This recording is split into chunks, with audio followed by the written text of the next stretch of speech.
والعاقبة للمتقين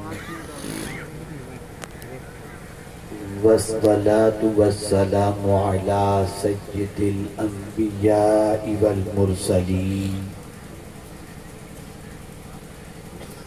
وعلى آله وأصحابه الطيبين الطاهرين أما بعد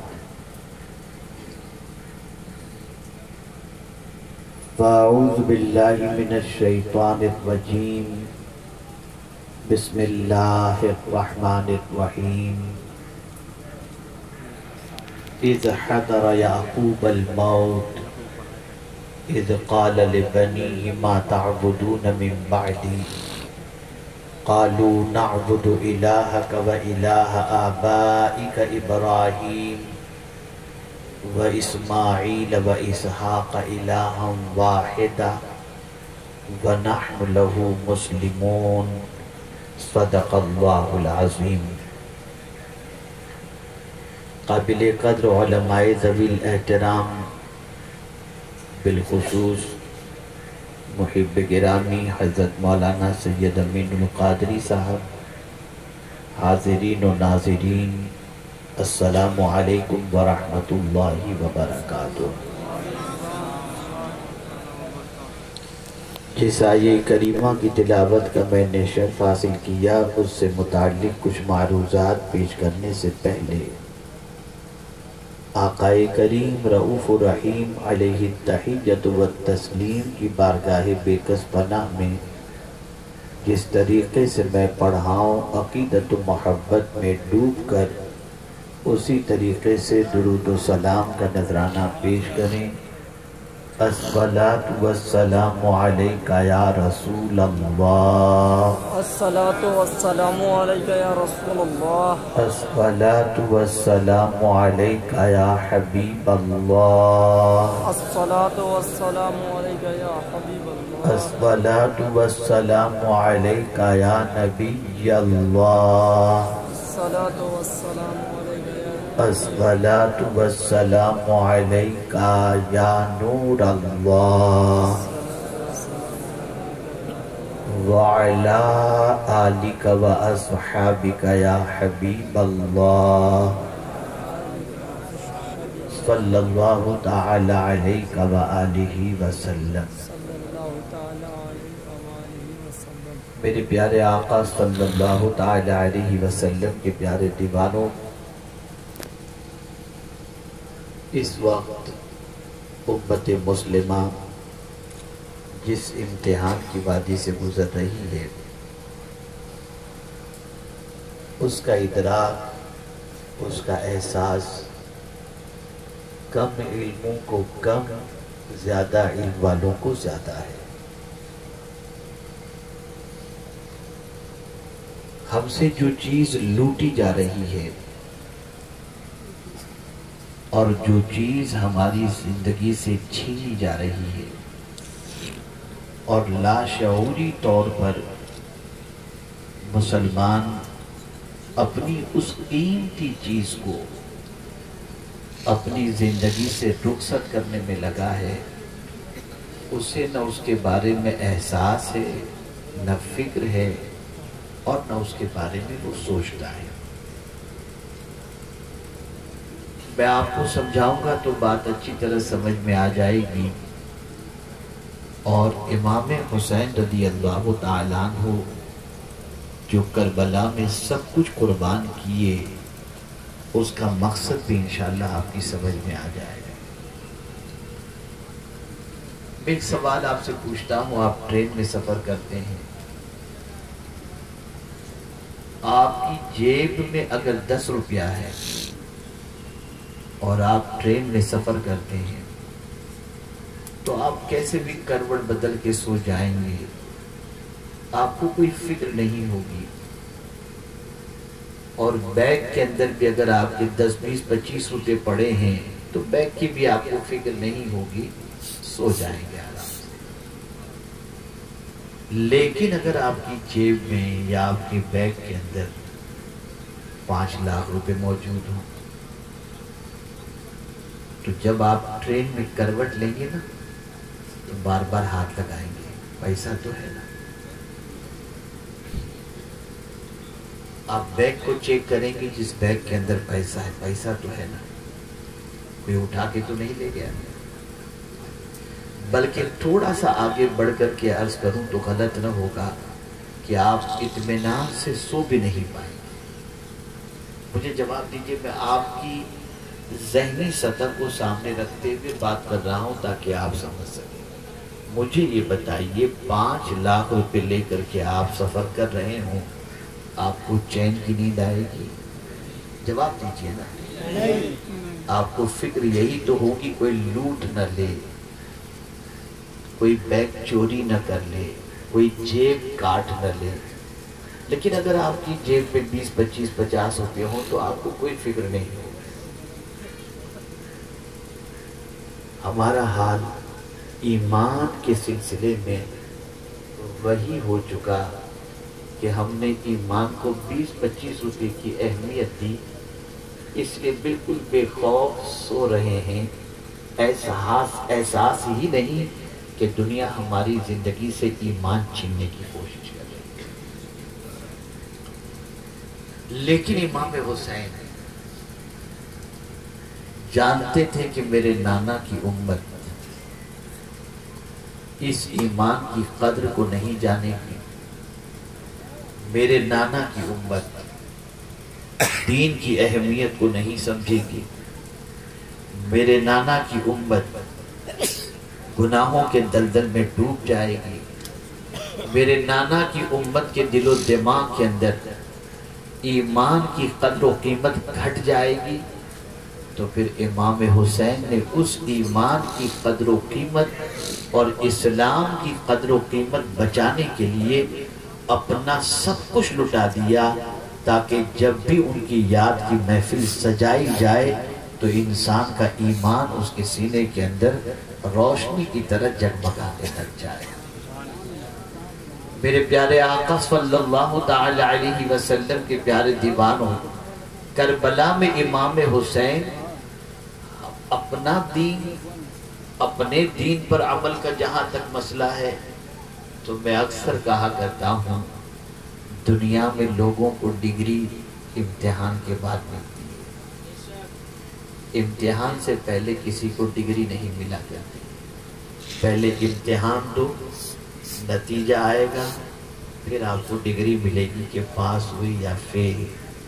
اے امام حسین، آپ کی عظمتوں پر قربان، امتحان ہو رہا ہے 56 سال کے بعد اور ڈگری مل رہی ہے ولادت کے ساتھ، کہ حضور صلی اللہ علیہ وسلم نے بچپنے ہی میں کہہ دیا حضرت امام حسن مجتبیٰ کے بارے میں اور امام حسین کے بارے میں کہ یہ سیدہ شباب اہل الجنہ، یہ نوجوانان جنت کے سردار ہیں۔ میں ایک سوال اور آپ سے پوچھتا چلوں کہ جب وہ نوجوانان جنت کے سردار ڈکلیئر کر دیے گئے تو ان کو جان لٹانے کی ضرورت کیا تھی؟ بچے قربان کرنے کی ضرورت کیا تھی؟ کیا وجہ تھی کہ اپنا سب کچھ قربان کر دیا انہوں نے؟ وجہ سب سے بڑی یہ تھی کہ آنکھ جب سے کھولی تھی امام حسین نے ہمیشہ اپنے نانا جان کو ایک ہی فکر میں دیکھا تھا، میری امت، میری امت، میری امت۔ جب اپنے نانا جان کی زندگی میں فکر امت دیکھا انہوں نے تو انہوں نے بھی یہ سوچا کہ نانا کی امت اسلام پر قائم رہے، اگر ان تک اسلام میری جان دے کر کے بھی پہنچتا ہو تو میں اپنی جان قربان کر کے بھی میرے نانا کی امت کے اسلام کو بچا لوں۔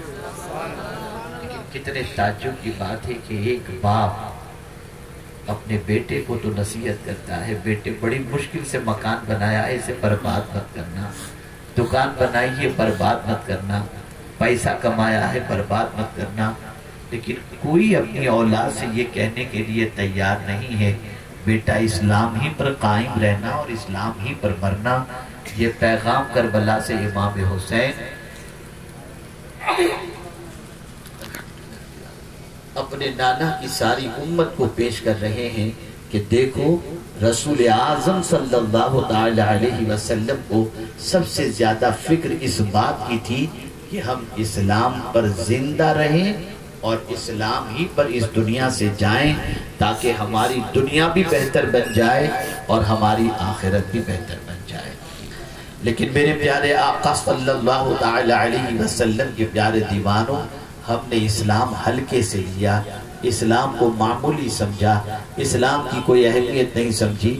آپ ذرا سوچیں اور اندازہ لگائیں، قرآن کہتا ہے یا ایھا الذین آمنوا اتقوا اللہ حق تقاتہ ولا تموتن الا وانتم مسلمون، اے ایمان والو اللہ سے ڈرو جیسا کہ اس سے ڈرنے کا حق ہے، لیکن نہ مرنا مگر اس حال میں کہ تم مسلمان رہو، اسلام پر زندہ رہو، اسلام پر مرو۔ آج گانوں کے ذریعے اسلام مسلمانوں کی زندگی سے رخصت ہو رہا ہے، گانے کفریہ آ رہے ہیں، ان گانوں کو مسلمان گنگناتا ہے، اسلام سے چھٹی پا جاتا ہے، قسمیں کھاتا ہے، غلط زبان سے الفاظ استعمال کرتا ہے اور اس کے ایمان کے لالے پڑ جاتے ہیں۔ جو قوم کلمہ پڑھنے کے باوجود ایمان کے بارے میں کوئی واقفیت نہ رکھتی ہو، ایمان کسے کہتے ہیں وہ بھی نہ جانتی ہو، ایمان کے سلسلے میں کچھ کرنے کو تیار بھی نہ ہو، ایمان کے بارے میں قربانی دینے کے لیے تیار نہ ہو، اس قوم کو اللہ زمین پر عزت نہیں دیتا۔ ایک واقعہ میں آپ کی سماعتوں کے حوالے کروں تاکہ آپ محسوس کر سکیں کہ ایمان کتنی عظیم دولت ہے۔ میرے پیارے آقا صلی اللہ تعالی علیہ وسلم کے پیارے دیوانوں، دو سیاح کہتے ہیں فورینر کو جو سیر کرنے کے لیے کسی ملک میں تشریف لائیں، انہیں سیاح کہتے ہیں، سیر و تفریح کرنے والے۔ دو سیاح جو کرسچن تھے، میاں بیوی، دونوں ایک ملک سے ہندوستان کی سرزمین پر آئے، ممبئی کی سرزمین پر آئے، اور آنے کے بعد ممبئی کی سرزمین پر مختلف دیکھنے کی چیزوں کو انہوں نے دیکھا، اور اس کے بعد گائیڈ سے انہوں نے پوچھا کیا اب کوئی چیز ایسی رہ گئی ہے جو ہم نے نہ دیکھی ہو اور ہم دیکھ لیں تاکہ ممبئی کا دورہ ہمارا مکمل ہو جائے۔ اللہ اکبر۔ گائیڈ نے کہا ہاں، یہاں کی جھوپڑ پٹی بڑی مشہور ہے ممبئی کی، دھاراوی کی، وہ آپ نے نہیں دیکھی، وہ سلم ایریا آپ دیکھ لیں، وہ جھوپڑ پٹی آپ دیکھ لیں تو آپ کو پتہ چلے غریب انسان اپنی زندگی کو کیسے گزارتا ہے اور کیسے جیتا ہے۔ اللہ اکبر۔ میرے پیارے آقا صلی اللہ تعالی علیہ وسلم کے پیارے دیوانوں، لیکن میاں بیوی کے درمیان جب گائیڈ نے یہ بات رکھی تو شوہر نے پوچھا ذرا یہ تو بتاؤ صاف ستھرا ماحول ہے کہ نہیں؟ تو گائیڈ نے فوراً کہا نہیں، گلیوں سے بدبو آئے گی، گھروں سے بدبو آئے گی، نالیاں بہتی بھی نظر آئیں گی۔ اتنا سننا تھا، شوہر نے کہا مجھے وہاں نہیں جانا، کوئی بیماری لگ گئی تو کیا ہوگا؟ لیکن بیوی نے کہا جب ہم یہاں تک آ ہی گئے ہیں تو چل کر کے ذرا دیکھ لیں۔ اللہ اکبر۔ بیوی گائیڈ کے ساتھ جاتی ہے اور جب چوپڑ پٹی کی طرف بڑھتی ہے، تنگ گلیاں، نالیاں بہ رہی ہیں، پترے کے مکانات ہیں، چھوٹے سے مکانات، اور بچہ بنیان پہن کر، چڈی پہن کر اندر گھوم رہا ہے، پسینے میں لوگ شرابور ہیں۔ اس طریقے کی زندگی وہاں کے انسانوں کی تھی۔ وہ عورت نکلتی ہے جو باہر کی تھی، فورینر تھی، وہ جب جاتی ہے اور دیکھتی ہے کہ بڑی عجیب زندگی ہے، یہ لوگ کیسے جی پاتے ہیں اس تاریک جگہ پر، اس چھوٹے سے کمرے میں جہاں پنکھے کا بھی معقول انتظام نہیں۔ وہ گلی سے گزر رہی ہے، گھروں کے پردے اٹھے ہوئے ہیں اور وہ بار بار گھروں میں جھانک کر دیکھ رہی ہے تو لوگ کیسے پڑے ہیں۔ ایک چھوٹے سے کمرے میں 7 آدمی پڑے ہوئے ہیں، گھر والے پڑے ہوئے ہیں، بچے کھیل رہے ہیں۔ یہ سارے مناظر اس نے دیکھی اور دیکھنے کے بعد بڑھتی جا رہی تھی۔ ایک گھر کا پردہ لٹک رہا تھا، تھوڑا سا اندر کا منظر نظر آ رہا تھا۔ خاتون نے دیکھا ایک عورت مصلی پر بیٹھی ہے اور نماز پڑھ رہی ہے۔ وہ رک گئی جب اس نے دیکھا کہ اس عورت کے چہرے پر سکون نظر آ رہا ہے، تو اس نے انتظار کیا کہ یہ نماز سے فارغ ہو تو میں اس سے سوال پوچھوں۔ جیسے ہی وہ عورت نماز سے فارغ ہوتی ہے تو وہ فورینر خاتون اس عورت سے پوچھتی ہے بہن ذرا یہ تو بتاؤ، اتنی تاریک کوٹھڑی کے اندر، اتنے چھوٹے سے کمرے میں میں تمہارے چہرے پہ سکون دیکھ رہی ہوں. جتنا بڑا تمہارا کمرہ ہے اس سے بڑا تو ہمارا باتھ روم ہے اور اس سے آسائش کے سامان باتھ روم میں موجود ہیں. لیکن میری بہن یہ تو بتاؤ کہ تمہیں اس چھوٹی سی تاریک کوٹھڑی کے اندر اس چھوٹے سے کمرے میں گرمی کی شدت کے باوجود تمہارے چہرے کو میں دیکھ رہی ہوں کہ تمہارے چہرے سے اطمینان چھلک رہا ہے. تم کیسے مطمئن ہو؟ اللہ اکبر. مسکراتے ہوئے وہ عورت، مسلم عورت جواب دیتی ہے، بہن میں تم سے ایک سوال پوچھتی ہوں، یہ بتاؤ جھوپڑے میں رہنے والا انسان مرے گا کہ نہیں مرے گا؟ اس نے کہا ضرور مرے گا. بنگلوں میں رہنے والا مرے گا کہ نہیں مرے گا؟ اس نے کہا ضرور مرے گا. فلیٹ میں رہنے والا مرے گا یا نہیں مرے گا؟ اس نے کہا ضرور مرے گا. محل میں رہنے والا مرے گا کہ نہیں مرے گا؟ اس نے کہا ضرور مرے گا. تو اس عورت نے پھر اس کے بعد اس کرسچن عورت کو مسلم عورت نے کہا جب سب مریں گے، جب سب مرنے والے ہیں، جھوپڑے میں رہنے والے، محل میں رہنے والے، فلیٹ میں رہنے والے، بنگلوں میں رہنے والے، اب تمہارے سوال کا جواب سن لو. اگر محل میں رہنے والا اسلام قبول نہیں کیا ہے تو جہنم میں جائے گا. فلیٹ میں رہنے والے کے پاس اسلام کی دولت نہیں ہے، جہنم میں جائے گا. لیکن اگر جھوپڑے میں رہنے والے کے پاس اسلام کی دولت ہے تو وہ مرنے کے بعد سیدھا جنت میں چلے جائے گی. تو اگر تم یہ جاننا چاہتی ہو کہ اس جھوپڑے میں رہ کر کے بھی میں مطمئن کیوں ہوں تو سن لو، میرے پاس کچھ ہو یا نہ ہو، میرے پاس ایمان کی دولت موجود ہے. اس ایمان نے مجھے سکون عطا کیا ہے، اس ایمان نے مجھے اطمینان عطا کیا ہے. اے رسول رحمت صلی اللہ تعالی علیہ وسلم کے دیوانوں، میں بہت معذرت کے ساتھ عرض کرتا ہوں، آپ کو کسی تقریر کی آج ضرورت نہیں ہے. آپ کے علاقے میں کوئی تقریر یا جلسوں کی ضرورت نہیں ہے. آپ کے علاقے میں جو سب سے زیادہ ضرورت ہے وہ علم حاصل کرنے کی ضرورت ہے، قرآن سیکھنے کی ضرورت ہے، نماز سیکھنے کی ضرورت ہے، مسائل سیکھنے کی ضرورت ہے، شریعت سیکھنے کی ضرورت ہے، علم دین سیکھنے کی ضرورت ہے، علم دنیا سیکھنے کی ضرورت ہے. اگر آپ نے خود یہ نہ سیکھا اور نہ اپنی اولاد کو سکھایا تو جیسے آج آپ اس دنیا سے کورے کورے جا رہے ہیں، اولاد بھی اسی طریقے سے کوری کوری چلی جائے گی. امام حسین نے صرف خود دین نہیں سیکھا تھا، بچی کو دین سکھایا، بیوی کو دین سکھایا، بچے کو دین سکھایا. آج کے بچوں کی زندگی کا جائزہ لو اور امام حسین کے لخت جگر کی زندگی کا جائزہ لو. مصیبت آتی ہے، بیٹا بھاگ جاتا ہے، لیکن کربلا میں حضرت علی اکبر کہتے ہیں ابا آپ کو جاننے کی ضرورت نہیں، پہلے علی اکبر اپنی جان قربان کرے گا. وجہ یہ تھی کہ حضرت علی اکبر جانتے تھے کہ دین کی راہ میں جان قربان کرنے سے شہادت کا عظیم مرتبہ نصیب ہوتا ہے. ہمارے بچے اس لیے ہماری نافرمانی کرتے ہیں، وہ دین نہیں جانتے. جب ہم نہیں جانتے تو بچے کیا جانے. آج ہمارے معاشرے کے اندر جھگڑا ہو رہا ہے، ایک دوسرے پر مقدمات چل رہے ہیں، آپس میں خوریزی ہو رہی ہے، صرف دین کی جہالت کی بنیاد پر، دین سے ناواقفیت کی بنیاد پر. کبھی آپ نے سوچا، کبھی آپ نے غور کیا وہ رسول رحمت صلی اللہ تعالی علیہ وسلم جو دین پھیلانے کے لیے، جو دین کو غالب کرنے کے لیے تشریف لائے، انہوں نے اپنے امتیوں کو کیسا شیر و شکر کر دیا، کیسی محبت کے دھاگے کے اندر باندھ دیا. ذرا تاریخ اٹھا کر دیکھیں تو آپ کو پتہ چلے گا. اے رسول اعظم صلی اللہ تعالی علیہ وسلم کے دیوانوں، دین سیکھو، ایمان کو سیکھو، قرآن کو سیکھو. اور ایک خاص بات میں عرض کر دوں، آخر کیا وجہ ہے جن جنگوں میں حضور شریک ہوئے ان جنگوں کے نام بھی لوگوں کو نہیں معلوم، جن جنگوں کے اندر صحابہ شہید ہوئے ان جنگوں کے نام بھی لوگوں کو نہیں معلوم، ان جنگوں کی تاریخ بھی نہیں معلوم. لیکن کربلا کی جنگ بچہ بچہ جانتا ہے، کربلا کی جنگ بچہ بچہ جانتا ہے. وجہ سب سے بڑی یہ ہے کہ سن لو، آقا کریم صلی اللہ علیہ وسلم اور صحابہ جن جنگوں کے اندر شریک ہوئے اس میں سامنے کھلے ہوئے کافر تھے.